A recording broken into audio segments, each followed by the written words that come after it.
네, 한은 기자, 사회부 서창우 기자 나와 있는데요. 김호중 씨에 대한 구속영장이 청구가 됐는데 경찰, 검찰 모두 동의한 거죠.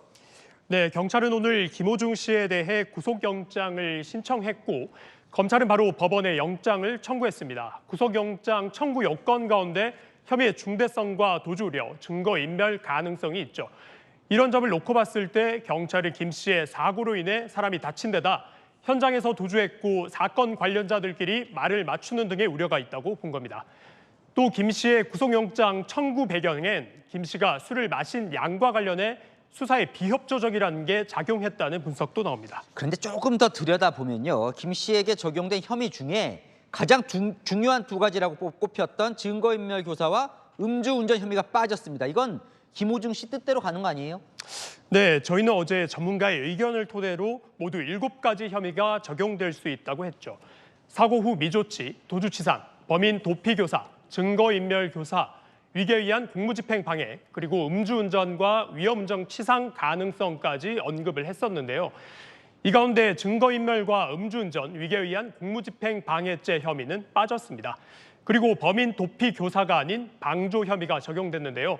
무거운 혐의들은 모두 빠진 게 아니냐고 볼 수 있는 지점인데요. 경찰은 반박했습니다. 확실하게 입증할 수 있는 혐의들만 넣었다는 겁니다. 구속 가능성을 높이기 위해 전략적으로 판단했다는 얘긴데요.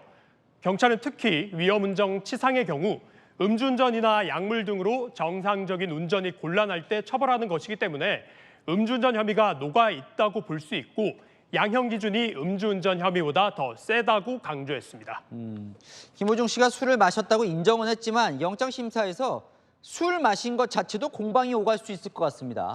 네, 김 씨는 어제 경찰 조사에서 식당과 주점에서 양주는 손대지 않고 소주 위주로 10잔 미만으로 마셨다고 진술한 것으로 알려졌습니다. 성대를 보호하기 위해서 만취할 정도로 술을 마시지 않았다는 게 김 씨의 주장인데요.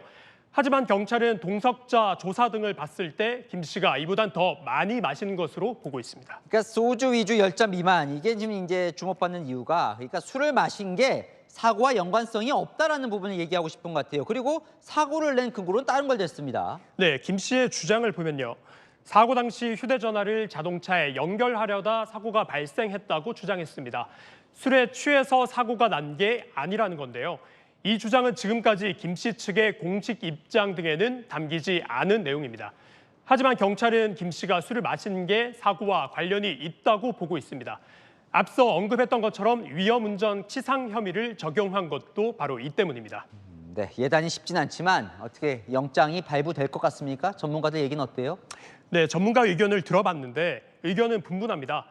조직적 증거인멸 정황이 확실해서 영장이 발부될 가능성이 크다는 분석도 있습니다. 범죄 발생 직후에 집으로 가지 않고 호텔로 도주한 전적이 있는 만큼 도주 가능성도 있다는 게 이 변호사의 설명입니다. 반대로 한 변호사는 혐의만 놓고 봤을 땐 구속영장 청구가 통상적이지 않다. 김 씨의 행위를 일벌백계 하는 차원에서 영장을 신청한 걸로 보인다고 했습니다.